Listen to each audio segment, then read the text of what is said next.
Have you ever wondered why I decided to marry her? Have you ever asked yourself deeply why someone loves you? Perhaps you think it's your charm, your kindness, your looks. But friend, what if you're mistaken about it all? What if love goes far deeper than you've ever realized? Love, you see, isn't accidental. It's profoundly purposeful. Carl Jung, the great psychologist, revealed an incredible truth. He insists that love happens for only two powerful reasons. Both reasons rise from the hidden corners of your soul, secret chambers buried even from your own eyes. Yet, there's another profound truth revealed through Scripture. In the Bible, love isn't just an emotion, it's divine design. God declares clearly, it is not good to be alone. He created love to reflect something deeper about himself. Marriage mirrors Christ's unwavering love for his church.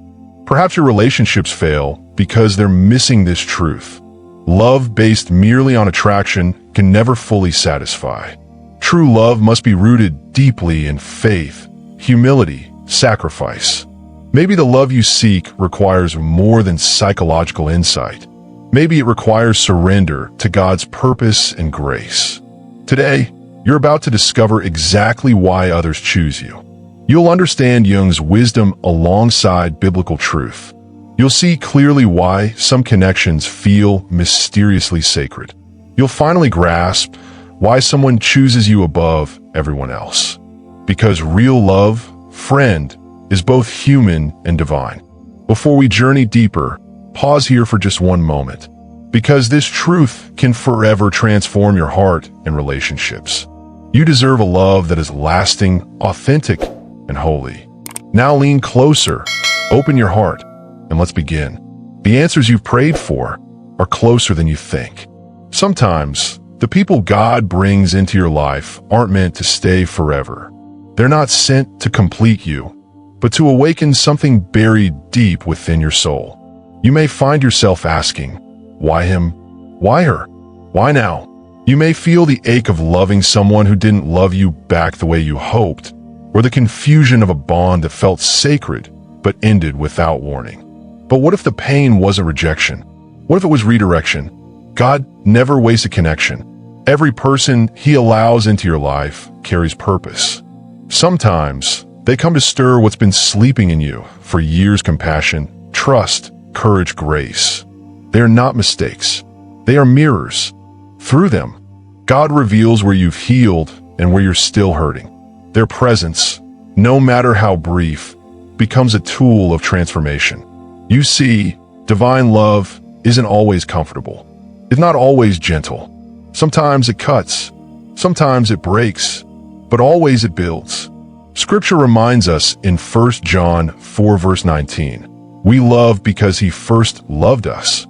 That means our capacity to love, truly love, comes from knowing how deeply we are loved by God. When you meet someone who moves your heart, don't rush to explain away. Don't call it coincidence. Call it what it is, divine orchestration. God is showing you something through that person. Maybe it's your ability to forgive. Maybe it's your tendency to hold on too tightly. Maybe it's your fear of being known. Either way, he's teaching you something only that person could reveal. Perhaps they showed you what it feels like to be pursued. Or maybe they exposed the ache of being left behind. Either way, they were sent for a reason. Not to fill a void, but to show you what love looks like through God's eyes. Unearned, sacrificial, unwavering. So when someone touches your life in a way you can't explain, pause and pray. Ask not just, why did they leave? But, why did God send them? Because the answer to that may be the beginning of something far greater than romance. It may be the beginning of your healing. And sometimes, the person God sends isn't the one who stays. They're the one who prepares you for the love that will. Not everyone God sends into your life is meant to comfort you. Some are sent to challenge you, to test your faith, to stretch your patience, to expose the places where your heart still resists healing. It's not always easy to accept, but growth rarely is. Sometimes, the person you prayed for ends up being the very one God uses to transform you, not through affection, but through friction. Maybe they didn't understand you. Maybe they dismissed your heart. Maybe they left you feeling unseen, unheard, unloved. But what if God allowed it intentionally? What if their absence, their silence, their distance was God's way of refining you? You asked for peace, but God gave you pressure. You begged for joy, but He handed you the weight of endurance. Because sometimes what you need most doesn't come wrapped in kindness. It comes in the form of disruption. Romans 5 verse 3 reminds us, suffering produces perseverance, perseverance, character, and character, hope. That hope is not cheap. It's forged through fire, through misunderstanding, through nights when all you could do was pray through the tears. But, dear friend, God never wastes your sorrow. He shapes it. He sanctifies it. And yes, He strengthens you through it. When someone enters your life and leaves you confused or broken, it doesn't mean they weren't sent. It may mean they were sent for that very reason. To bring to the surface what you've buried. To teach you what comfort never could. Sometimes, the person who caused you pain is the person who made you pray harder. Who made you open the Bible again. Who made you whisper, God, I can't do this without you. And that right there is the beginning of breakthrough. Because when you stop depending on people for healing and start depending on God, you finally begin to change from the inside out. The person who tested your patience might have been the answer to your prayer for strength. The one who walked away may have been the one who pushed you closer to the cross. So don't curse the storm they brought. Let it refine you. Let it reset you. Because sometimes the most difficult people are the ones God uses to prepare you for the blessings you weren't yet ready to receive. Sometimes the person God places in your life isn't there to love you. They're there to reveal you, to open the hidden doors of your heart, to bring to light the wounds you've kept buried. And not just for a season, but for healing that lasts a lifetime. Because God doesn't just want to comfort you. He wants to restore you. You see, it's easy to smile when things are simple. But what about when someone touches your deepest fears? What about when they stir the pain you've tried for years to ignore? Maybe they didn't hurt you intentionally. Maybe they didn't even know. But God knew. He knew that only someone like them could unlock what needed to be seen. Psalm 147 verse 3 says, He heals the brokenhearted and binds up their wounds. But wounds can't be healed unless they're first uncovered. God doesn't just heal the obvious. He heals the places you never dare to speak of. The memories, the betrayals, the shame, and sometimes the key to that healing walks in wearing a familiar face. Maybe they reminded you of someone from your past. Maybe they mirrored an old fear, an old ache, and suddenly you felt exposed, raw, vulnerable. But friend, don't run from that. That exposure is sacred. That discomfort is holy ground. Because you cannot be whole until you allow God to touch what's been hidden. It's not about blaming them. It's about listening to what God is saying through them. He may be whispering, this is where you still need me. This is where I want to go deeper. And when you stop seeing them as the enemy and start seeing them as the instrument, healing begins. You don't need someone to fix you. You need someone who shows you where you still bleed. And sometimes the most painful encounters are not punishment theory invitations. Invitations to go deeper, to face the truth, to allow God to heal what you can no longer carry alone. So when someone reopens a wound you thought was gone, don't push them away in anger. Pause, pray, ask, Lord, what are you trying to heal in me through this? Because healing doesn't always start with comfort. Sometimes it starts with confrontation. Holy, honest, redemptive. Not everyone God sends into your life is meant to soothe you. Some are sent to confront you, to hold up a mirror and show you the parts of yourself that still resist growth. They don't come to flatter you. They come to stretch you, to break your pride, to shake loose the lies you've believed for years. And at first, you might not recognize it as love. It may feel like discomfort, like conflict, even like rejection. But what if it's none of those things? What if it's God's mercy in disguise? We often ask God, make me stronger or help me change, but when that help arrives in the form of a person who challenges our habits, our attitudes, our control, we recoil. We push them away, thinking they're the problem. But what if they were the answer? What if their presence is a tool used by God to reshape your soul? Hebrews 12 verse 6 reminds us, "The Lord disciplines the one he loves." Discipline isn't punishment. It's an act of care. It's correction born out of love.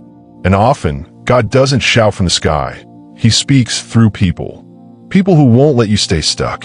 People who push you out of your comfort zone. People who disturb your routine.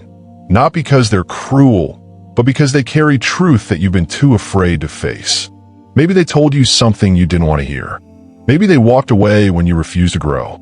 Maybe they stayed silent when you expected affirmation. But behind their actions, God was moving. He was peeling back the layers, stripping away the parts of you that couldn't carry his blessing. And he was doing it all through someone you thought was the problem. God doesn't just want to bless the version of you that's comfortable. He wants to bless the version of you that's honest, humbled, and ready. So the next time someone stirs your spirit, don't ask, "Why are they against me?" Ask, "Lord, are you speaking through them?" Because the ones who challenge your comfort may be carrying your correction.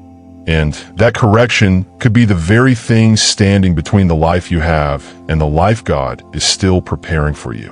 Some people aren't sent to stay. They're sent to shift you, to turn the page, to close one chapter so a new one can begin. You may not see it at first. You may call it coincidence. You may label it loss. But what if a transition? What if their presence short, painful, or unexpected was never meant to fulfill you, but to prepare you? God is a God of seasons. He moves through timing, not convenience. What feels like interruption may be divine instruction. And what feels like the end might actually be your beginning. Ecclesiastes 3 verse 1 reminds us, "To everything there is a season, and a time for every purpose under heaven." That includes love. That includes heartbreak. That includes them. Sometimes, God sends a person to disrupt your patterns. Not to destroy your life, but to set you free from what's been holding you back. Maybe they exposed your fears. Maybe they awakened dreams you'd buried long ago. Maybe they simply reminded you that you were made for more. And though their time in your life was brief, the impact was eternal. We often think God's blessings must be permanent, but some of the greatest blessings walk away. Some of the most sacred lessons come wrapped in temporary people. And that doesn't make their presence any less holy. It makes it perfectly timed, heaven-sent, purposeful. You prayed for transformation. God sent a person. You asked for direction. God allowed disruption. You begged for peace. God stirred the waters. Because peace, real peace, comes after the shaking. Growth comes after the breaking. And destiny often comes disguised as departure. Don't mourn the goodbye if it brought you back to God. Don't curse the exit if it led you to the cross. Because that person may not have been your forever, but they were your turning point. Your wake-up call. Your divine setup. So ask yourself not why did they leave, but what did God begin through them? Because the ones who walk away might just be the ones God used to lead you exactly where you were always meant to be. Not stuck in the past, but standing in purpose. Rooted, ready, redeemed. So why did God allow them into your life? Was it love? Was it loss? Or was it something far more divine? The truth is, every person who walks into your life is carrying something. A lesson, a mirror, a message from heaven. Some stay, some break you, some bless you, but all of them shape you. None of them are random. None of them are accidents. Maybe they reflected a part of you that was missing. Maybe they exposed the very wound you refused to touch. Or maybe they simply reminded you of who you were called to become. But here's the truth. God never sins without purpose. If someone entered your world, it was for a reason. Even if it broke you. Even if they left. What if your deepest heartbreak was actually a divine appointment? What if the goodbye was the gateway to your growth? What if the rejection was actually God's redirection? You fall in love not just with other, but with the version of you they help uncover. They healed you, the whole you, they surrendered you. So ask yourself, what part of my soul woke up when they walked in? What did I learn about God when they walked away? And what is he still trying to teach me now? Because in the end, it was never just about them. It was always about what God was building in you. Through love, through loss, through every heart that touched yours and left fingerprints on your faith.